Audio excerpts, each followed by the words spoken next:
This is my Two-Rock. It's the Classic Reverb Signature head and cabinet in the 100-watt version, and it is the best amp that I own. In today's video, we're going to take a look at this amp, we're going to play it, we're going to talk about it, and I'm going to show you what I think is the quintessential Two-Rock sound. So I've had this amp for almost a year at this point, and in full transparency, I have not paid for this amplifier. I offered to pay full price from Two-Rock, but Eli built this amp for me and sent it my way, and as of yet, I have not spent any money on this amplifier. Now, they did not ask for a video. They don't know that I'm making this video. They're not gonna see it before it goes up, and they never even asked for it to show up on my channel or in any social media posts at all. But in full transparency, I didn't pay for this amp. This is not a fully objective review or anything like that.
The day this amp showed up on my doorstep, I was really excited. It's a big privilege and an honor to have something like this built for you, and it wasn't lost on me. So I quickly unboxed it, got it set up, took it downstairs, grabbed my favorite guitar. First of all, I've never actually played the Classic Reverb before, so this control panel and the suite of controls here was new to me. So I kind of just set everything in noon, left all the switches off, and started playing it, and out of the box, the sound in the room was unreal. This is a 100-watt amp. It's incredibly loud, don't get me wrong, but it's different than a typical 100-watt amp like a Marshall, for example. When you push a Marshall Plexi, let's say, through a 412 cab, it's painfully loud. It sounds great, but you don't really want to be in the same room with it. This amp, I would say, gets equally as loud, but it's not painful. There's this weird thing that happens where all of the frequencies that this amp is producing are balanced and even, and one thing is not overshadowing the other. So you have this really broad sound. It's very hi-fi sounding. There's just every single thing that you're putting into the front of this amplifier, it's reproducing in like excruciating detail. It's not forgiving at all. It's loud, it's beautiful sounding, but every single little mistake or pinched note or missed fret, everything comes out of this amplifier. You can't hide behind it at all like you can with some other amps. And because of that, I actually struggled with this amp for the first few days. My band, Good Trouble, we were in rehearsals when this amp showed up. And so I quickly threw it into my rig and started rehearsing with it. Being in the room with it on its own, it sounded huge. Like it took up all the space and it was amazing. But when I took that and I put it in the context of a rock band, it was too big. It was too wide. It took up too much space. And I was having trouble getting the amp set up to where it actually fit in with the rest of the band. 2 guitars, a loud drummer, a great bass player. The amp was just taking up too much room, and as a result actually wasn't like standing out.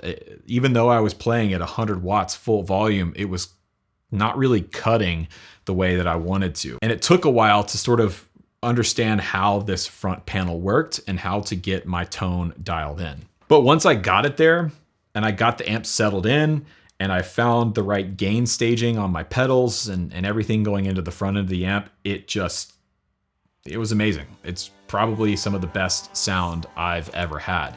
We took it on 2 shows. We played it in Nashville and then at a festival up in Kentucky. And I was loud, very loud for the stage, but I think it's probably the best tone I've ever had in a live setting.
Okay, so I'm gonna quickly take you through the Two-Rock and the different features and kind of show you how versatile and usable this amp is. Now I should point out, I moved the cabinet downstairs. We've got the cabinet mic'd up with an Austrian audio mic and an MD421, and I'm getting the signal from the amp head downstairs through my Ampete switcher. So the amp's running into the switcher's running a cable downstairs into my live room. And then from there, the mics are running into a pair of CAPI FD312 mic pre's. These are my favorite mic pre's for guitar, and we're going straight into Pro Tools. So we're not hearing any like compression or any extra anything happening other than the mics and the mic pre. So this is the amp kind of in sort of a stock setting, everything at noon, nothing engaged as far as the switches go, and this is what it sounds like.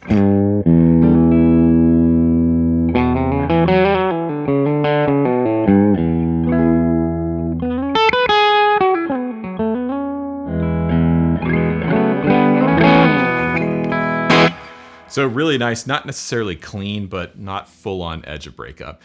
So the first thing is the EQs. The cool thing about this amp is it has the most usable EQ section of any amp I've used. There's no bad sound in any of these controls. Let me show you what I mean. So if I take this treble control and just turn it all the way up, on some like, you know, Fender amps or some other amps, that's gonna be really piercing and really bright, but here it's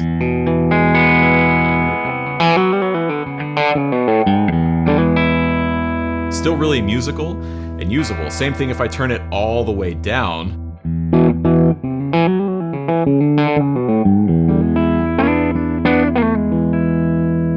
That's still a usable sound. I can even engage the bright switch here, which adds more clarity and more treble,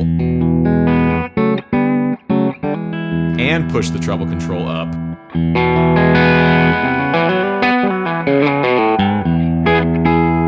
And it's still a usable sound. Like, I would use that sound in certain situations. Same thing with the middle control. Just listen to how much sweep there is in this control. That's the most active EQ section of any amp I've ever used. And again, there's cool sounds in here.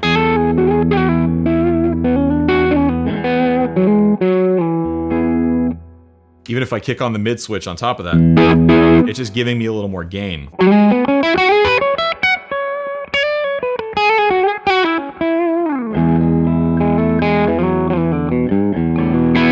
So cool, man.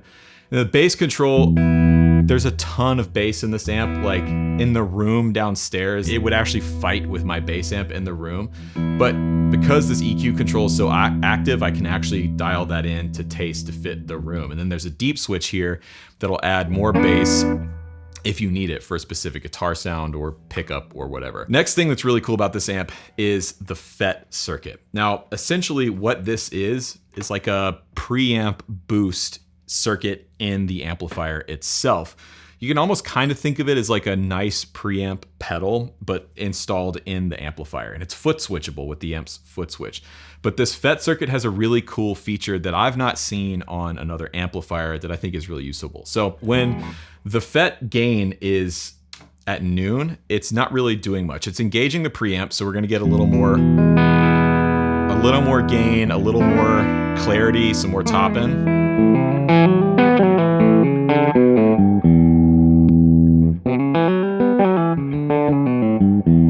But what happens is, if I push it past noon, it's gonna start boosting, which makes sense, right? I'm turning that preamp circuit up.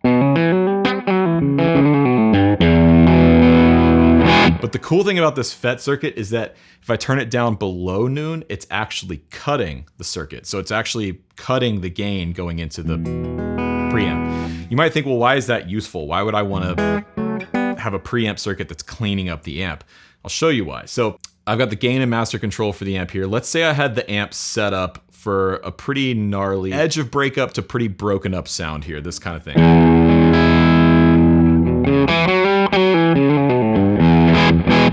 Let's say I was on a gig and that was sort of my baseline sound that I was doing for the gig, but I wanted to be able to clean the amp up. Well, I can turn the FET circuit down and then hit the foot switch to engage the circuit, and now I've got a clean sound.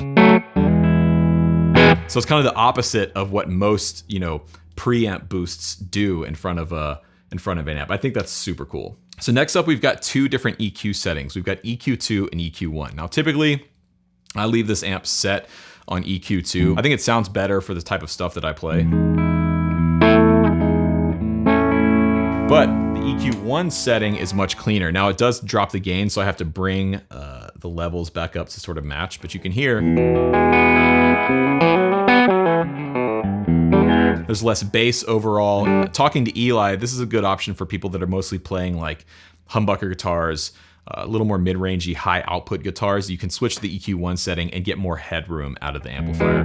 But I like it on EQ2, so that's where I leave it. Now, the next major feature about this amp that I love is this gain structure switch. This is a 3-position switch which changes the headroom and gain structure of the preamp itself. So when it's in its up position, it's sort of classic Two-Rock mode. This is like, you know, sort of the amount of gain and touch sensitivity that you come to expect from an amp like this. But I've got two other settings here. If I go down, this is more black panel Fender sound, so more mid-scooped, lower gain, a little higher headroom overall.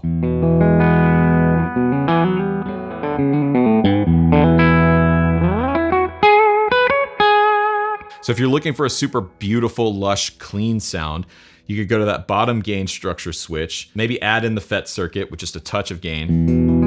And now I've got this really lush, Fender-y, mid-scooped kind of sound.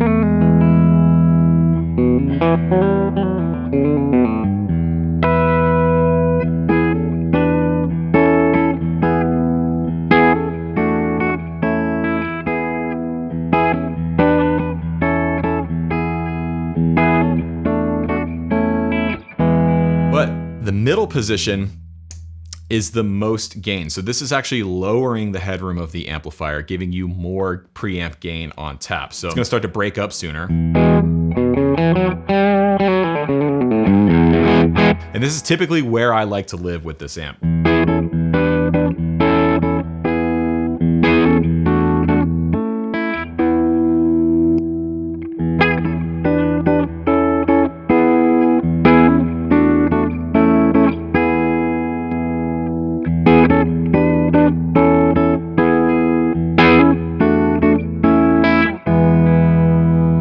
Like just that switch alone is part of what makes this amp so versatile. And when you kind of look at all the other controls and the level of control that you have here with the EQ and the different bright, mid, and deep switches, you start to understand how really versatile this amplifier is. Then next up, we have the bypass control. So this is a tone stack bypass. So when this switch is flipped up, we're essentially bypassing the EQ section of the amplifier. It's almost like all three of these controls are turned all the way up. And this adds a little gain, but these three toggle switches here are still active. So we're adding gain, we're adding a little bit of clarity. So this is a cool boost option. This is foot switchable as well. So essentially what you can do is have a few different gain settings on the amp depending on what you want. So this could be like a cool like rhythm kind of sound here. If I push the preamp gain a little bit up, you get like a...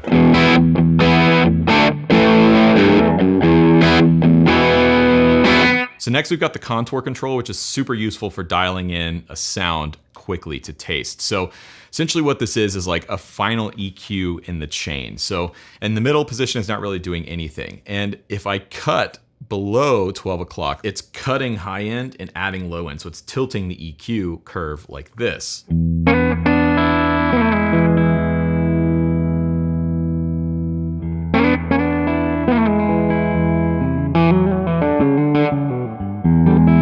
But you can tell it's not too drastic. It's still super musical and usable. And then conversely, if I go above 12 o'clock, it's doing the opposite. It's cutting low end and adding high end.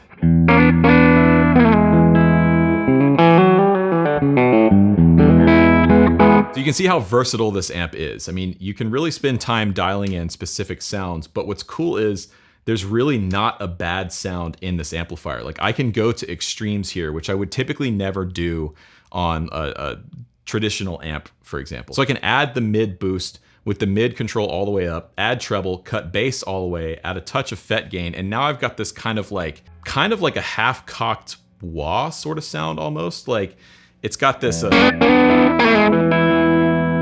real mid-rangey honk kind of sound to it. Like that's a usable sound, like a.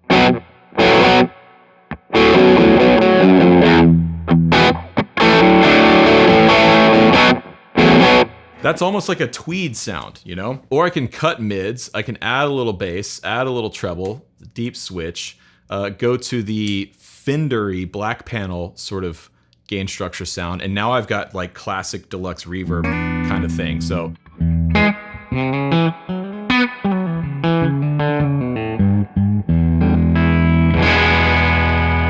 that's what's so cool about this amplifier is even at the extremes, all of these controls, all of these sounds are still super musical and still usable. You can really use all of the sounds of this amplifier, which I think is a testament to the design, to the component choice that they made. And I think it's something that really sets this amp apart from many others in its class.